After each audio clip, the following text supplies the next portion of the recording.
This episode of Out of the Trenches was sponsored by the Great Courses Plus. Now, Out of the Trenches is where I sit here in the chaise de la folie temporaire and answer all of your questions about the First World War. Now, I said that in French because we are filming this on our road trip to France, to the Verdun area, and I'm now at the Romagne 1418 Museum, which you should check out.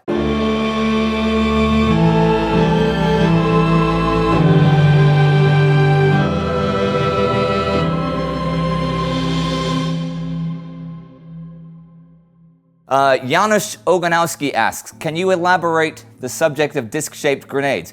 How much of them, or how many of them, were produced and where were they used? Did other nations experiment with them?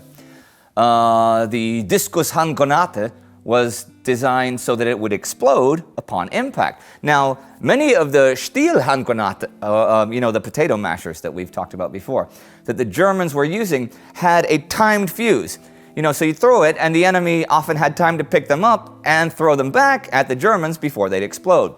This new design eliminated that possibility. Like the potato masher grenades, the British gave these circular grenades a nickname, turtle grenades.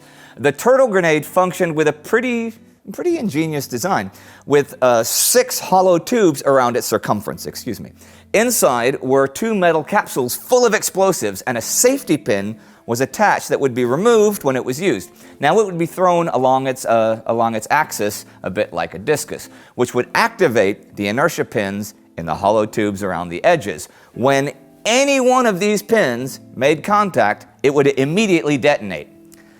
2 types of this grenade were made, one defensive and one offensive. The defensive one is what we would expect of an ordinary frag grenade today. That was specifically designed to kill advancing soldiers. The offensive one was more adapted to stunning the enemy while advancing into his trench. Davey Hampton writes, I found a picture of a relative in British uniform riding a camel with the words Imperial Camel Corps written on the back. What can you tell me about the Corps? I could tell you a fair amount about the Corps, actually. The Imperial Camel Corps, as you can guess from the name, was a mounted infantry regiment specifically mounted on camels.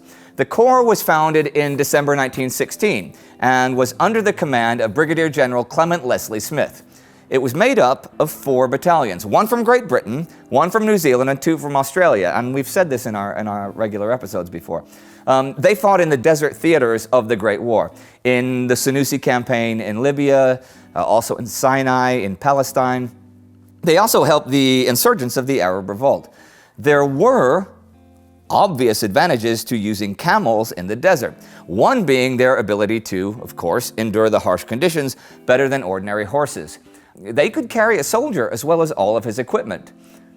And in terms of equipment, the men were originally equipped with the standard Lee Enfield rifle, since they were only intended to be used for patrols and reconnaissance. But as the war dragged on, they took a more combat-oriented role, and each company was then armed with a machine gun section of 15 men with 3 Lewis guns.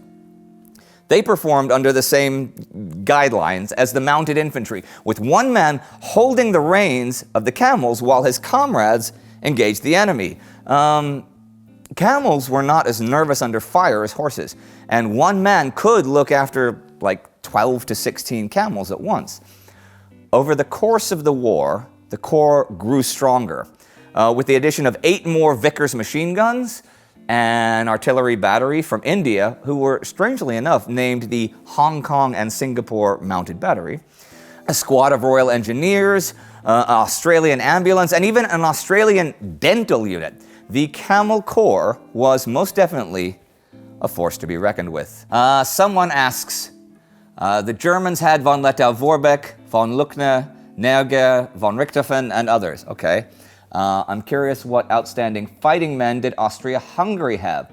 And are there any good books to read about them and or Austria-Hungary in World War I? Well, let me take your first question here.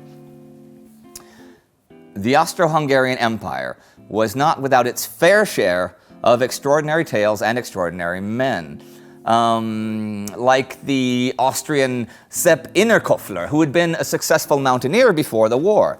Now, he knew the Alpine region, the Alpine front, well and was called up in 1915. He became part of the Tiroler Standsschützen, which was a regiment comprised of both young boys and older men who were not conscripted at the beginning of the war. Innerkoffler trained a group of mountaineers, and they conducted a successful war of movement in the Alps. The Italians were soon stopped dead in their tracks by Innerkoffler and his men. Innerkoffler was later killed. The cause of his death is unclear. There are two different accounts. One, that he was hit on the head by an Italian Alpino with a stone. The other one suggests he was killed during a barrage. Another prominent Austro-Hungarian figure was Godwin von Brunowski, who was the empire's most successful flying ace of the war. He was born into a traditional military family in Poland, and he studied in Vienna to become an artilleryman. He initially served on the Eastern Front and won both a bronze and silver medal for his services. He then transferred to the Air Force and became a spotter. He was in one of the planes that bombed the Russian military review in April 1916, which had been actually attended by Tsar Nicholas himself. In the process, both he and his pilot managed to shoot down two of the aircraft that were pursuing them. On July 3rd, 1916, Brunowski became a pilot himself, despite poor eyesight in his right eye, which he corrected with a monocle, which sounds very World War I if you think about it.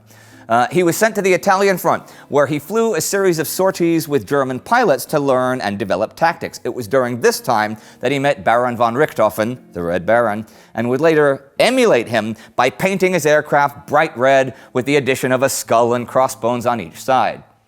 He racked up the kills, and he actually had a really lucky escape in 1918 when he fought off 8 British fighters, taking a series of hits that set his plane on fire.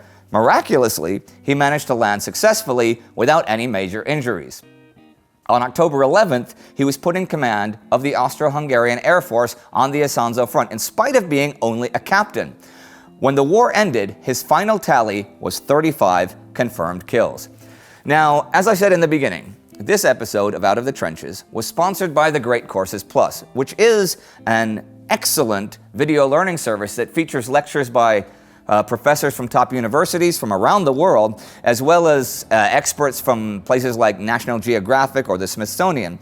And for $14.99, you can get access to all 7,000 video courses and learn something about pretty much any topic. We were talking, and before we recommended a few courses from their history section already, but if there's a course you particularly liked, tell us about it so that we can recommend it to the other fans. Their history courses are, correct me if I'm wrong, really awesome. See, nobody corrected me. And if you head over to www.thegreatcoursesplus.com/thegreatwar or click the link in the video description, you can start your 1-month free trial right now. And tell us which ones you particularly like so we can continue to recommend them to our fans as well. See you next time.